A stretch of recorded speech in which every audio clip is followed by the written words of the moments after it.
Dr. Roxanne Senior, and welcome to my channel. Today I will be discussing toxic relationships and how I have dealt with them over the years. You may be in a toxic relationship, you may have siblings, and you happen to have a toxic relationship, other extended families, or even co-workers.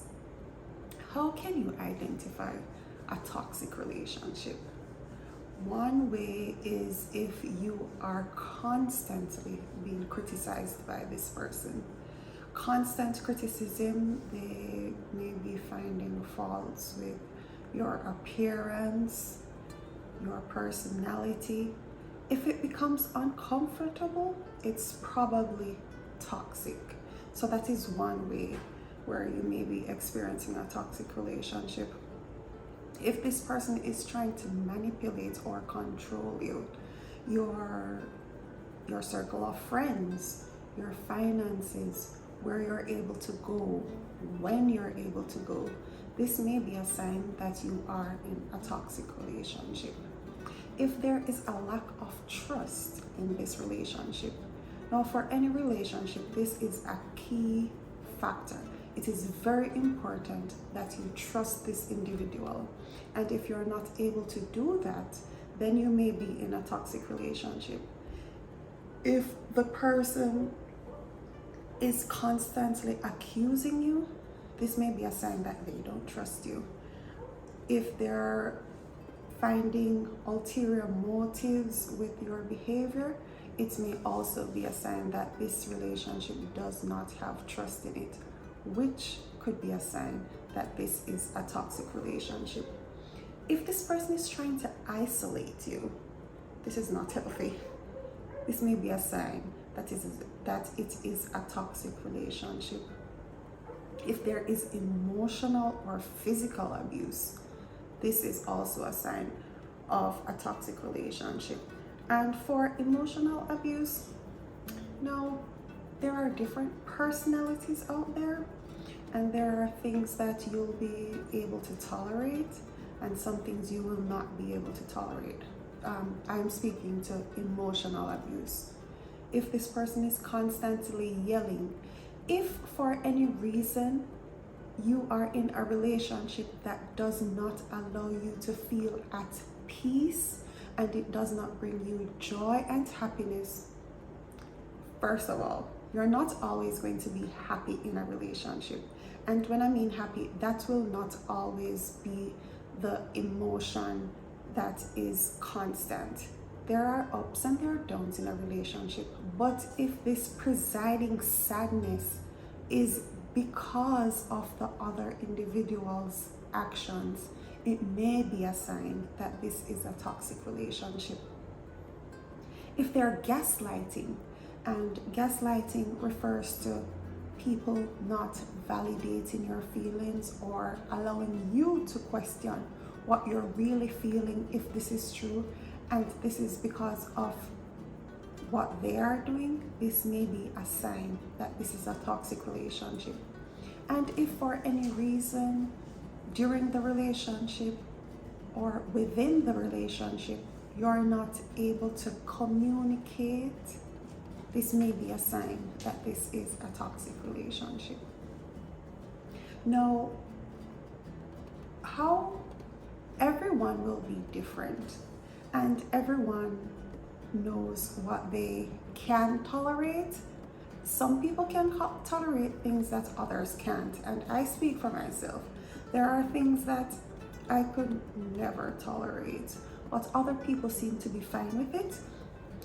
You know your boundaries, and you should know what you'll be able to tolerate in any relationship. For how I deal with toxic relationships, I use the concept of CPR. Now, these toxic relationships may be a sign that your relationship needs work. And if this is a marriage, I would caution that there may have to be a different method of dealing with these problems. because this is a marriage. This is a big deal. Disclaimer, I did not tell anyone to leave their spouse. You're married. If you find that you're having any issues in your relationship, I would suggest that you see a marriage counselor, because you've already committed your life to this person. And I think that I believe this is a big deal. And if you're going to sever ties, let it not be because of irreconcilable differences. And I say that because I think that's a one size fits all. It's a big umbrella that if you're not able to work something out, then you'll be able to part ways and be divorced. I think and I believe that if you're going to dissolve a marriage, it should be after you have gone to the ends of the earth and back, and you are really not able to be with this person, and you have pulled all the stops, and you're not able to reconcile. And this video is not intended to tell anyone to leave their spouse. You're married. I think this may be a sign that you need to see a marriage counselor. But in the event of other relationships, your co-workers, or if you have social friends, if you realize that this kind of toxicity reigns in the relationship, this is how I have dealt with it over the years. And sometimes I have also used this concept when I'm dealing with family members. Being a part of a medical team, sometimes your patients get in trouble and you have to engage in CPR. And the same is true for these relationships. Sometimes the relationship is in trouble and you have to resuscitate. And this is active, hard work, which requires your full attention. But there are two reasons why you cannot engage in perpetual resuscitation. One, there may be fatigue of the person providing CPR, which can then cause that person to be in trouble. Now, if you're going to be engaging in CPR, I remember I had an instructor, he said, someone has to live to tell the tale. You cannot go on and on and on and on. At some point, you have to stop. The American Heart Association suggests that after 20 minutes of active CPR, this is time to call it. Time of death, you've tried everything, and your efforts did not cause a favorable result, but it's now time to call it. Time of death. And it's time to move on, unfortunately, but it is true. And the second reason why you cannot participate in CPR forever is that a lot of the times when patients go through that extended CPR, they end up with poor quality of life. They may be alive for a little bit, but their brain is dead. That is absolute. They cannot participate, they cannot do anything. So if you're brain dead, and it's the same for the relationship, after you have engaged in all this effort to resuscitate the relationship, this toxic relationship, after a while, all your efforts will be like water on a duck's back. It is not enriching the relationship. It is not helping it in any way, shape, or form. The relationship is being resuscitated, but it is unhealthy. And the reason why I view dealing with toxic relationships like this is not because I'm crass and I'm cold, but I am a sum of my experiences.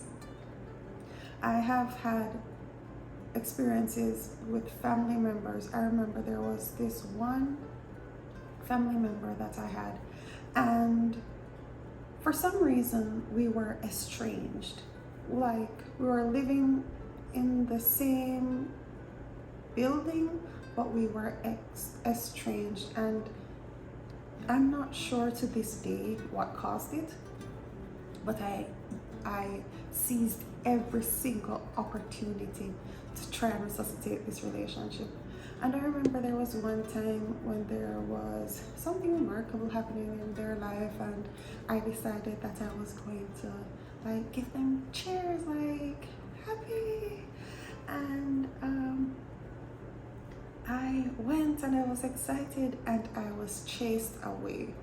Now, people have always said that if the ground could open and take you in, that is exactly how I felt. I was so embarrassed. And my grandmother was there. And when it happened, after I was chased, I remember I ran and I hid somewhere. And my grandmother, she heard everything. The house was full and everyone heard. And she came to look for me, and she found me. And of course, I was tearful, crying. I was feeling bad. I was embarrassed. And she told me something. She said, never, ever allow anyone to treat you in that way again. I was probably about 16 years old, and I never forgot that. And I have co-workers who sometimes I have not diagnosed these people, evidently, but I think that when people have their issues, they tend to project it on others, and sometimes it means that you're not able to have a healthy relationship, like someone would constantly try and belittle you at work or criticize you at work. Just this week, I remember I had a coworker who wanted to condescend. I didn't respond.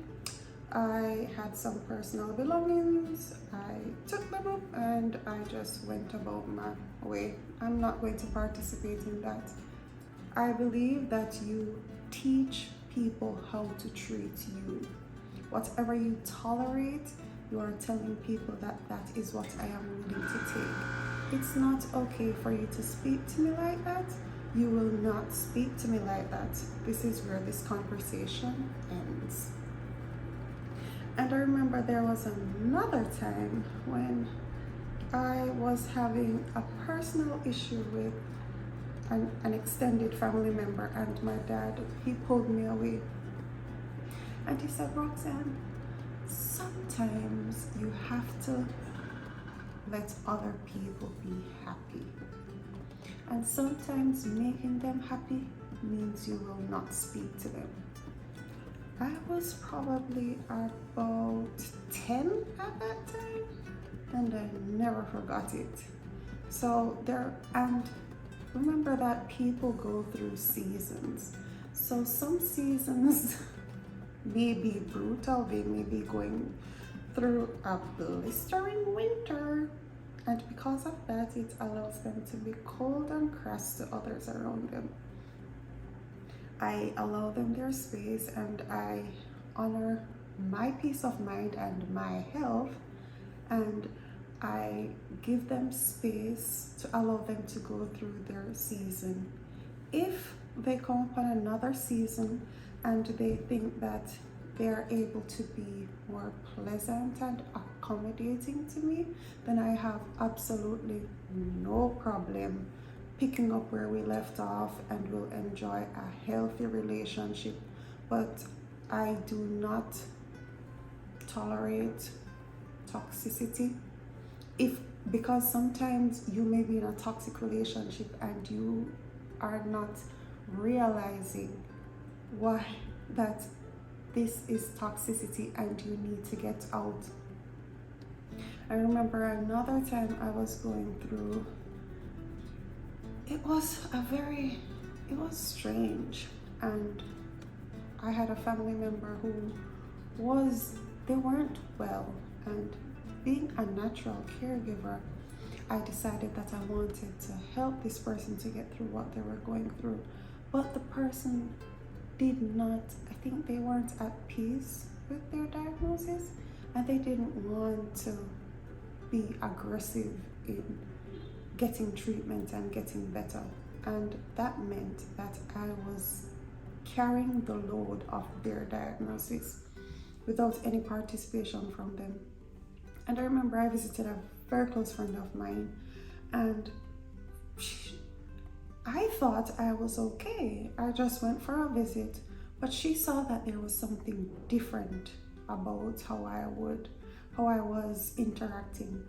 And she said, "Are you okay?" And I said, "Yeah, I'm okay." But at this time, I was going through that situation with a family member.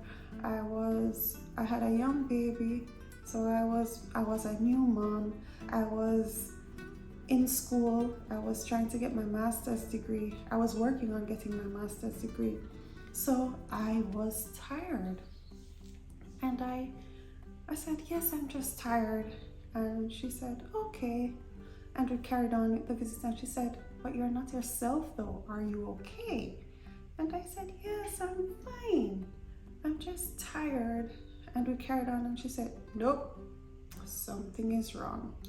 And at that point, she was so insistent that it forced me to do some introspection and figure out what was happening. How was I acting differently?